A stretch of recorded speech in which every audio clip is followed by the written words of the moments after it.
लेकिन कहीं पानी खड़ा नहीं हुआ। अगर पानी उस वक्त खड़ा नहीं हुआ तो इसका मतलब है कि ये अंडरपास या चिनाब स्क्वायर की वजह नहीं है, उसकी कोई टेक्निकल और वजह थी। उस पर हमारी टीम ने काम किया है, उस टीम ने काम करके उसको रिजॉल्व किया और इस बात को बिल्कुल इंटीरियर मिनिस्टर बड़े क्लियर है, वो काम लेने के मामले में, काम करवाने के मामले में, और अगर किसी की ना ही होगी तो वो नाकाबिले बर्दाश्त है। बहरहाल इस इशू को हैंडल कर दिया गया, इसको चिनाब स्क्वायर से ना जोड़ा जाए। ये जो पानी वाला इशू है ये इंशाअल्लाह ताला आज शाम तक आप जाएंगे तो वो इशू भी हल होगा, लेकिन इसको चिनाब स्क्वायर से सरीना अंडरपास से ना जोड़ें।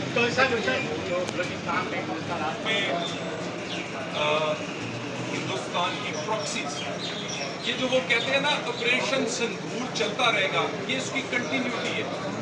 ऑपरेशन सिंदूर के पहले फेज में वो पूरी तरह उन्हें शिकस्त उन्होंने खाई है पाकिस्तान के हाथों। शर्मिंदगी मिटाने के लिए और अपनी प्रॉक्सीज के तहत अब वो सॉफ्ट टारगेट्स सिविलियंस को, नहत्ते बच्चों को और उन मजदूरों को और लोगों को जो निहत्ते हैं, सॉफ्ट टारगेट्स को वो इस वक्त टारगेट करने की कोशिश कर रहे हैं। बलूचिस्तान में पहले से काफ़ी हद तक इन कार्रवाइयों पर काबू पाया गया है। बहुत सारे लोग हलाक और गिरफ्तार हुए हैं। रात वाला वाकया भी अफसोसनाक है। देखिए इससे वो करते क्या है, नफरत फैलाने की कोशिश करते हैं कि पंजाबी को मारा है। भैया आपने इंसान को मारा है, पाकिस्तानी को मारा है। पंजाबी हो या सिंधी या बलोची, हर एक की जान उतनी ही कीमती है। किसी सुबाइयत से, किसी फिरके से या उसका तल्लुक किसी भी इलाके से या शोबे से हो, पाकिस्तान की हुकूमत, वज़ीर आज़म, आर्मी चीफ, कल कोर कमांडर कॉन्फ्रेंस में भी उन्होंने कहा है कि हिंदुस्तान की प्रॉक्सीज को पर कार्रवाई होगी और पूरे शद्दोमत से होगी। और इंटीरियर मिनिस्ट्री भी बलूचिस्तान से राब्ते में है। क्या था, और इसकी टेस्टिंग का कोई भी सिलसिला इस्लामाबाद में आज से पहले नहीं हुआ। ये इसका आगाज़ कर दिया गया है। इंटरनेशनल स्टैंडर्ड्स पे गाड़ी चेक की जाती है, उसके बाद उसे सर्टिफाइड किया जाता है और ये हम इसकी आने वाले दिनों में प्राइवेट गाड़ियों को भी करेंगे। इस्लामाबाद में धुआं छोड़ने वाली कोई गाड़ी एंटर नहीं होगी। अगर होगी जुर्माना होगा, गाड़ियां बंद होंगी, उनको सख्त कानून के मुताबिक कार्रवाई की जाएगी और उसका आगाज़ हमने अपने घर से सरकारी गाड़ियां चेक करने के बाद शुरू किया है। मैं एक दफ़ा फिर वज़ीर आला पंजाब और पंजाब हुकूमत का शुक्रिया अदा करता हूँ कि उन्होंने हमें इक्विपमेंट, अपनी टीम इस्लामाबाद इंतज़ामिया के हवाले की है, भेजी है, और ताकि हम इस काम का आगाज़ कर सकें। बहुत शुक्रिया। बहुत चौधरी साहब ये बताइएगा कि आज 6 दिन है डिप्लोमेटिक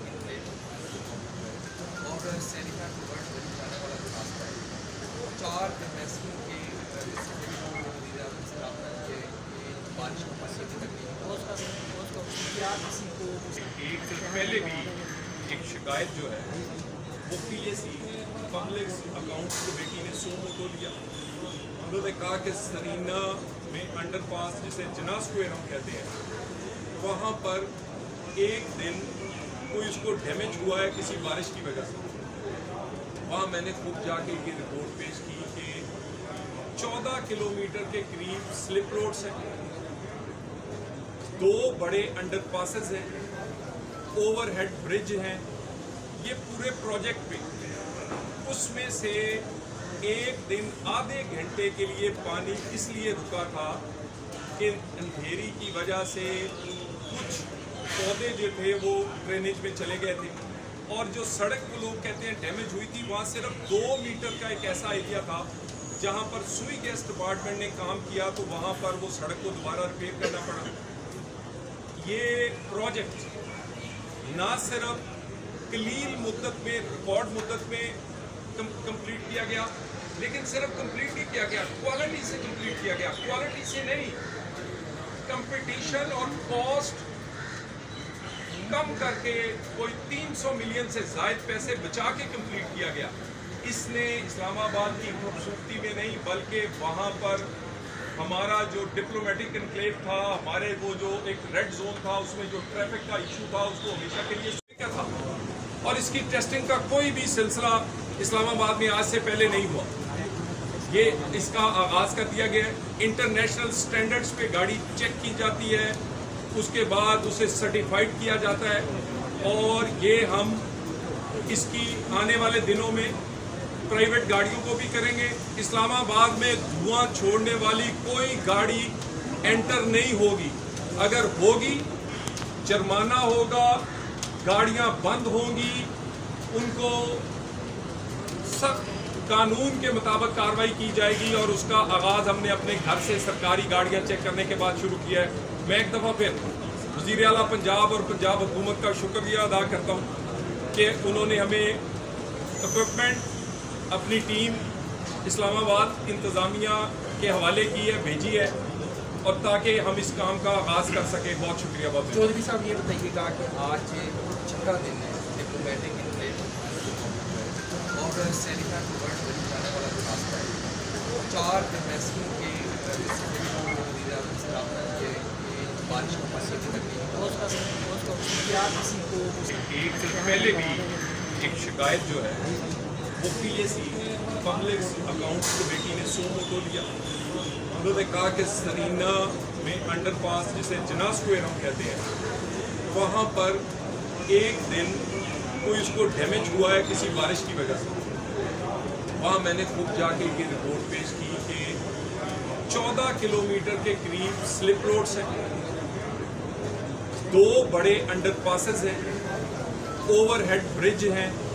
ये पूरे प्रोजेक्ट में उसमें से एक दिन आधे घंटे के लिए पानी इसलिए रुका था कि अंधेरी की वजह से कुछ पौधे जो थे वो ड्रेनेज में चले गए थे, और जो सड़क वो लोग कहते हैं डैमेज हुई थी, वहाँ सिर्फ 2 मीटर का एक ऐसा एरिया था जहाँ पर सुई गैस डिपार्टमेंट ने काम किया, तो वहाँ पर वो सड़क को दोबारा रिपेयर करना पड़ा। ये प्रोजेक्ट ना सिर्फ कलील मुद्दत में, रिकॉर्ड मुद्दत में कंप्लीट किया गया, लेकिन सिर्फ कंप्लीट नहीं किया गया, क्वालिटी से कंप्लीट किया गया। क्वालिटी से नहीं, कंपटीशन और कॉस्ट कम करके कोई 300 मिलियन से ज़ायद पैसे बचा के कंप्लीट किया गया। इसने इस्लामाबाद की खूबसूरती में नहीं बल्कि वहाँ पर हमारा जो डिप्लोमेटिक एनक्लेव था, हमारे वो जो एक रेड जोन था, उसमें जो ट्रैफिक का इशू था, उसको हमेशा के लिए